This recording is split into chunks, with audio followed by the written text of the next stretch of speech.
It's 4:30 on WKYT this morning. A busy Franklin County road reopened last night after being closed for hours. More on the dump truck involved in this collision and this whole cleanup coming up this morning here on WKYT. Kentucky Attorney General Andy Beshear has filed a lawsuit against Governor Bevin. More details and an update on the state budget coming up. And the Lexington boy reported missing has been found in Detroit, Michigan.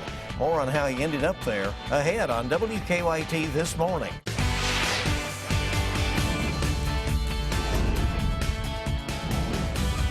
This is WKYT This Morning. Good morning. Welcome in. It is April 12th and your Tuesday. We're glad you're on WKYT. I'm Bill Bryant. And I'm Michelle Chamberlain. And it's one of those mornings you may actually not need a jacket. That's right. And more improvements on the way, it sounds like, as we go through this week. Meteorologist Micah Harris back with us. Good morning. Hey, good morning, guys. Yeah, we're looking out and about and seeing that rain still located down towards southeastern Kentucky. Give it another 2 to 4 hours, and then it moves on out. And once it does, it carries the clouds along with it. So the clouds are what's keeping us a little bit milder across the region than where we could be. But let me show you this, okay? So clouds have moved out of Frankfort and Covington. There you're talking about the upper 30s to lower 40s. And then the farther you go down toward the south and southeast, the milder we actually receive those temperatures. 56 degrees by the afternoon. Cool, but it is sunny. I'll show you a very nice forecast throughout the next 6 to 7 days coming up. Okay, we'll see you in a bit. Thank you. Thankfully, the Lexington boy reported missing yesterday has been tracked down in Detroit, Michigan. Police say 35-year-old Michael Thomas dropped off his 5-year-old stepson to the child's grandmother yesterday evening. Lexington police say Thomas kidnapped Cordell Cowens after he and the child's mother got into an argument. The boy's mother did not report her son missing until around 3:15 yesterday afternoon. She had thought her husband would bring Cowan back, but he didn't. Police say they spoke with Thomas before the child was dropped off yesterday, and he also released Cowens. At that point, Thomas was not being cooperative. Thomas did not stick around after dropping Cowens off at his grandmother's. Police say Thomas is from Detroit. Detectives in that city are searching for him. The important part is we got the child back. The boy's mother went to Detroit last night to pick up Cowens. A busy Franklin County road was closed for hours last night after a collision involving a dump truck. Police say the truck hit 2 other vehicles on US 421 between Shinkle Lane and Holmes Street in Frankfort. They say 2 people were rushed to the hospital, one of them with serious injuries. WKYT's Garrett Weimer talked to police about the collision. Frankfort police say this crash shows just how quickly things can change on wet roads. It all started off of a minor non-injury accident and snowballed into this because of the weather. Slow down. Police say they were on the scene of a minor crash when a dump truck got cut off, then crossed the median and hit 2 cars. Well, obviously, when you look at the condition of that vehicle right there, it is a serious accident. Police say the drivers of those 2 cars were hurt, one with what police called severe injuries. The crash also scattered debris across the road and spilled fuel. An environmental cleanup team was also on the scene to help clean up the diesel fuel that spilled from the dump truck and onto the roadway and drain. The road was closed and police rerouted traffic around the crash while crews investigated and cleaned up. Investigators say rain and wet roads likely played a factor in the crash. They urged other drivers to be careful. In bad weather, inclement weather, rain, snow, sleet, slow down. Just slow down. Just because the speed limit's 55 doesn't mean you can go 55. In weather like this, just slow down. In Frankfort, Garrett Weimer, WKYT. The road was closed for about 4 hours. It reopened around 8:30. Investigators say a school bus driver may have had a medical emergency before her bus crashed in Hardin County yesterday. Police say the bus ran off the road and grazed a house before stopping near the front porch. Hardin County school leaders say surveillance video from the bus shows the driver likely had a seizure moments before that crash. The driver was taken to a Louisville hospital. Police say her injuries are non-life-threatening. Now, school leaders say 50 students were on the bus at the time. Some of them were taken to a hospital as a precaution, but they have been released. Kentucky Attorney General Andy Beshear filed a lawsuit against Governor Matt Bevin yesterday. He says the governor does not have the authority to immediately cut state funding from higher education. Beshear is asking a judge to force the governor to release the money that had been cut from state colleges and universities. A hearing on the lawsuit has been scheduled for Thursday morning. The governor cut 4.5% in state funding to those institutions. Bevin said the money needed to go toward paying the state pension debt. But Beshear claims the cuts are illegal. He says the governor took money from a budget that had already been signed into law and that there is no projected shortfall. This is not political. It's not Democrats versus Republicans. It's not about upcoming or future elections. It's not Bevin versus Beshear. It's not even about pensions versus higher education. It's about the law, and my duty as Attorney General to enforce it. Governor Bevin says he is prepared to respond to Beshear's lawsuit as necessary in court. His office also released a statement saying that, quote, given the amount of alleged corruption and personnel problems in the Office of Attorney General and his father's administration, it is clear that he is attempting to deflect attention away from his own challenges. State House leaders and Senate leaders will be meeting again today. They'll be trying to reach an agreement on a state budget. Today was supposed to be the final day of the legislative session, but that has now been pushed back to Friday to give lawmakers more time to reach a deal. Leaders of both chambers say they are still confident they can send a budget to the governor this week and avoid a special legislative session. A southern Kentucky woman was one of 2 people found dead in a Tennessee hot tub over the weekend. Investigators identified them as 62-year-old Myra Smith Findle and of Corbin and 63-year-old John Levin of Oak Ridge, Tennessee. They say the 2 were found in a hot tub in Gatlinburg over the weekend. Now, what caused the couple's deaths is still unknown, but investigators say they do not suspect foul play. Federal investigators have released a preliminary report on a tourist helicopter that crashed and killed 5 people in the Smoky Mountains last week. They say they found indications that the helicopter's tail rotor may have not had power when it hit trees at top of the ridge. Now, the report does not speculate on a cause of the crash, but it does say the helicopter had plenty of fuel and the weather was clear at the time. The report also said the helicopter was up to date on its inspections. Police have arrested 3 teenagers in connection to car break-ins around a Richmond neighborhood. They say 19-year-old Daniel Claiborne and 2 15-year-olds have been charged with receiving stolen property. Claiborne also faces a charge of unlawful transaction with a minor. Richmond police say vehicles in the Churchill Drive area were broken into Sunday morning. They say they found the teenagers with guns, jewelry, and electronics that had been stolen from the cars. A Pulaski County judge ordered a police chief to go to jail yesterday. The jury trial for Science Hill Police Chief Robbie Gossett was supposed to begin yesterday, but Gossett wanted to change his plea and admit to many of the charges. In court yesterday, Gossett told the judge he made mistakes when calculating city money from utility bills.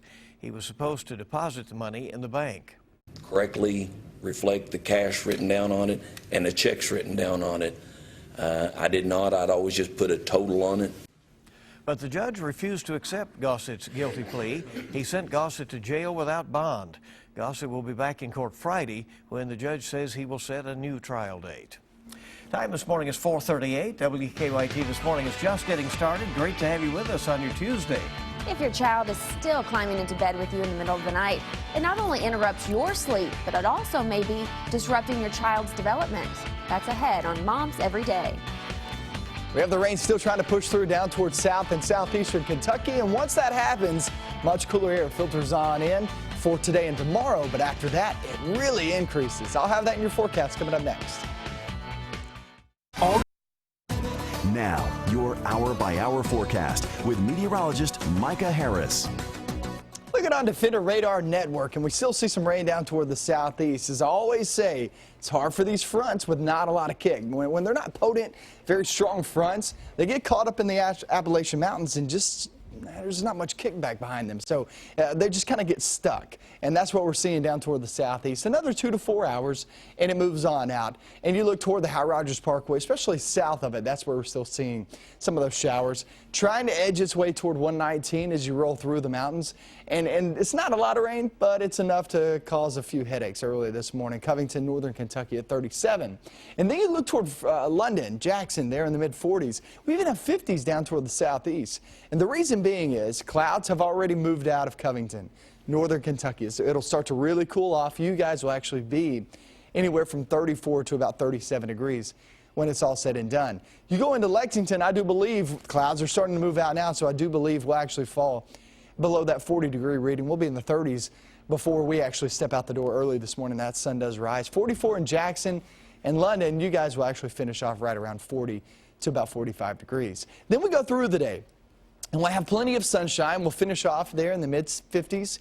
And then we'll head throughout the evening and off into the nighttime hours, and that's when things get chilly once again. We'll drop down to about 36 degrees tomorrow morning, and a look across the region the next 48 hours is just going to be cooler. Cooler air settles on in. Today we're talking 50s. Tomorrow we're talking lower 60s, but a lot of sunshine, and that's going to help us out big time. So sunshine in full swing. We only have one day in the forecast with even a chance of rain.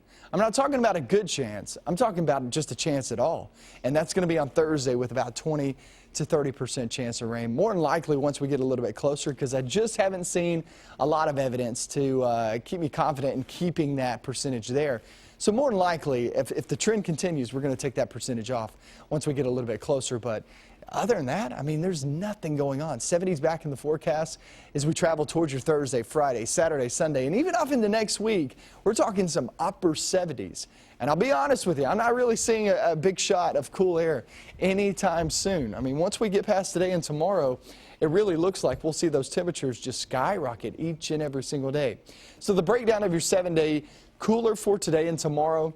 We could have a frosty morning tomorrow morning, starting off right there just above freezing there in the 30s as those clouds clear on out. And then we head toward, once again, your Thursday. Only a small chance of rain there in the forecast. That's for southern Kentucky. But other than that, look at those temperatures, guys. Friday, Saturday, Sunday, Monday. And it doesn't stop anytime soon after that. It looks really good throughout next week, too. The best sentence you'll hear all morning. I know. We'll see the temperature skyrocket. Right, that's what you want to hear. That's right. All right, awesome forecast. Thank you, Micah.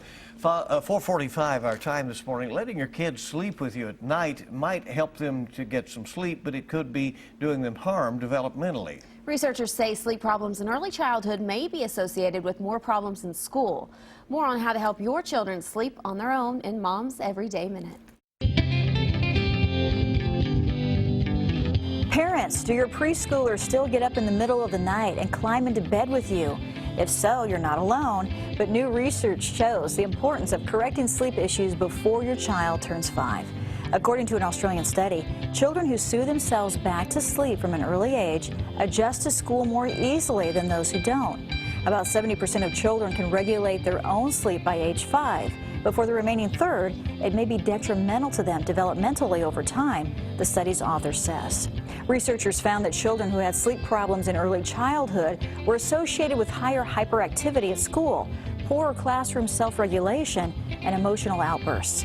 Parents are recommended to break bad habits like lying with children over and over or letting them into their bed. This is important so that children learn to fall asleep and stay asleep on their own.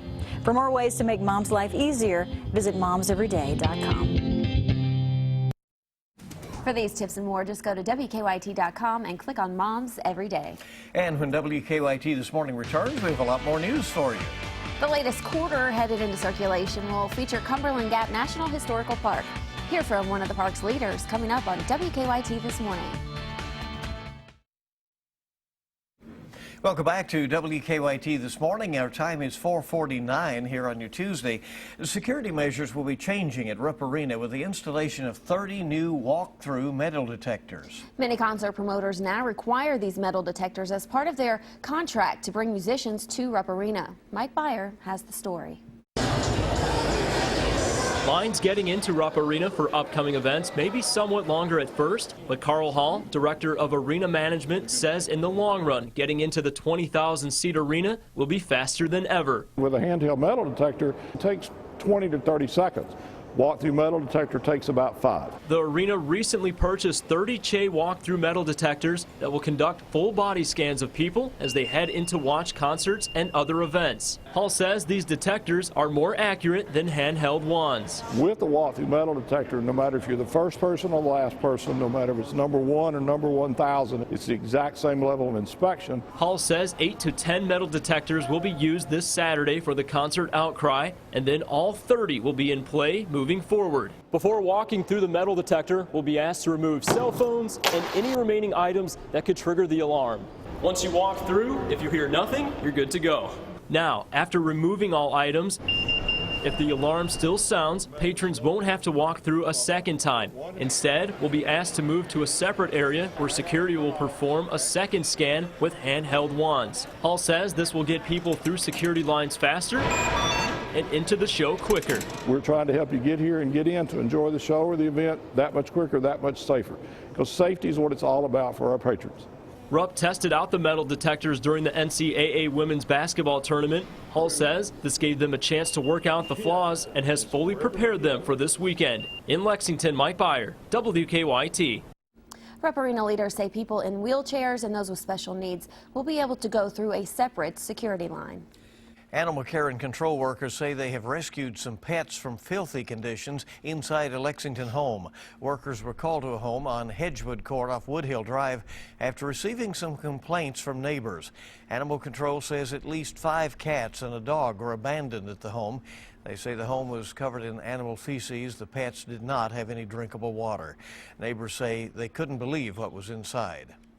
The smell that came out of there was horrid. I watched the cops knock down the door a couple days ago, and the second the door got knocked down, stuff just came rolling out.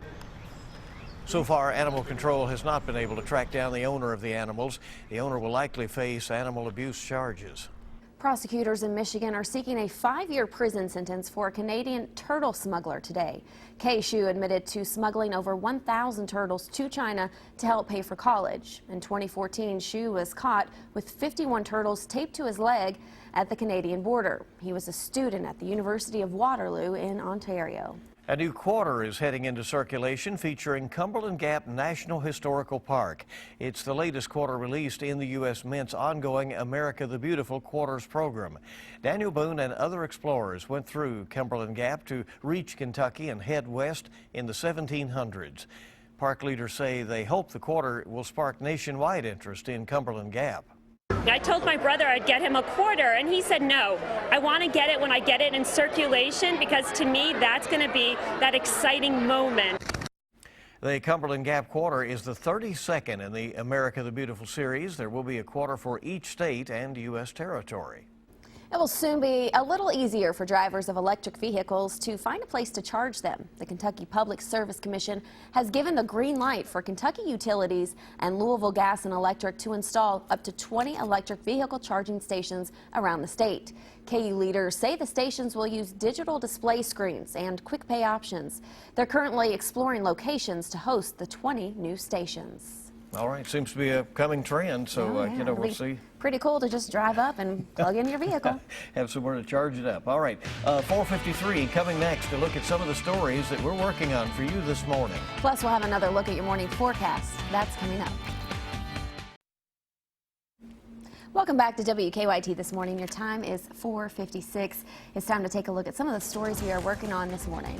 A Rowan County fire that started early this morning has involved multiple businesses.